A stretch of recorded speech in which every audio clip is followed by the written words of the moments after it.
जय श्री कृष्ण। आज के श्लोक के माध्यम से मैं उन लोगों को कुछ कहना चाहती हूँ जो कहते हैं कि मेरे पास समय नहीं है, इसलिए मैं श्लोकों को ना सुन सकता हूँ ना पढ़ सकता हूँ।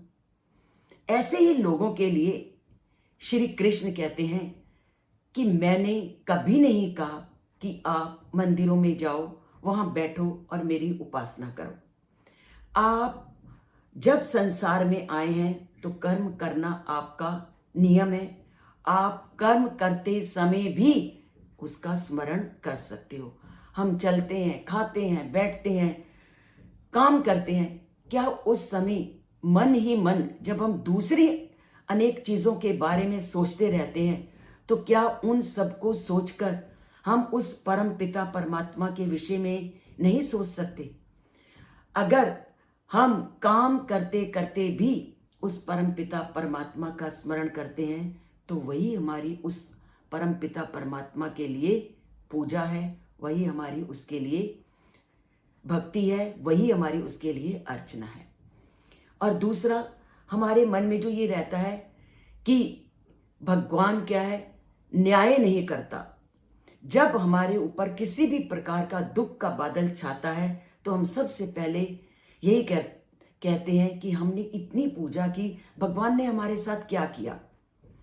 तो उन्हीं लोगों के मन में उठे इस संशय का निराकरण करते हुए श्री कृष्ण आज के श्लोक में कहते हैं, समो अहम सर्वभूतेषु न मैं द्वेष्यो अस्ति न प्रिया, ये भजन्ति तु माम भक्तया मयि तु तेषु च अपि अहम।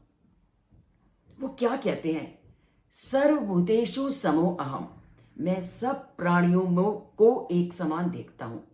ना द्वेषो अस्मि, ना तो मैं किसी से ईर्ष्या द्वेष करता हूं और ना ही मुझको कोई प्रिय है। ये भजन्ति तु माम भक्त्या, परंतु जो मुझको भक्ति से मेरा भजन करते हैं, मयि तु, मैं उन सब में हूं। तो श्री कृष्ण किनके साथ हैं? जो भक्ति से उसका श्रवण करते हैं, जो भक्ति से उनके बारे में जानने का प्रयत्न करते हैं। अगर ईश्वर की प्राप्ति करनी है तो भक्ति का सहारा लेना जरूरी है, भक्ति को करना जरूरी है। भक्ति से उन्होंने कभी नहीं कहा आप मंदिरों में बैठ करके पूजा अर्चना करो।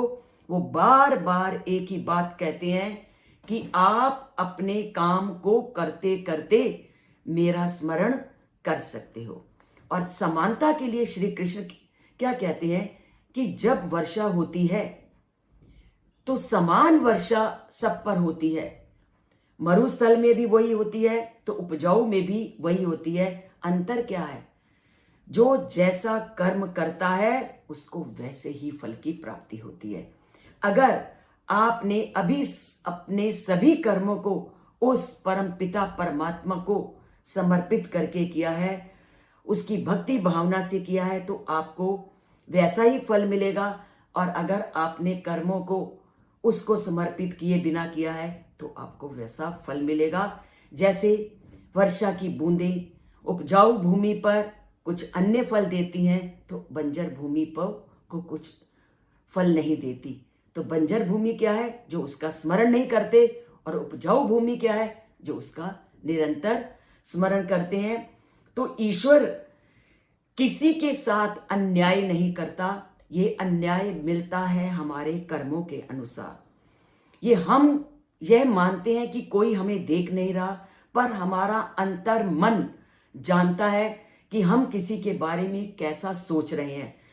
हम बाहर से कितना भी अच्छा व्यवहार करते रहें, पर अंतर मन हमारी आवाज को हमें बताता रहता है कि तुम गलत कर रहे हो या ठीक। तो तुम्हारा अंतर मन ही तुम्हारी सबसे बड़ी पहचान है, उस ईश्वर के प्रति भक्ति की को दिखाने वाला है कि तुम उस ईश्वर को किस भावना से व्यक्त कर रहे हो, भक्ति की भावना से, और मनुष्यों के साथ कैसा व्यवहार कर रहे हो, ये तुम्हारे अपने सिवाय और कोई नहीं जान सकता। इसलिए अपने अंतर मन को उस परम पिता परमात्मा में पूर्ण रूप से समर्पित करो। जय श्री कृष्ण। और अपने कर्तव्य का पालन करते करते उस परमपिता परमात्मा को प्राप्त करने का प्रयत्न करो।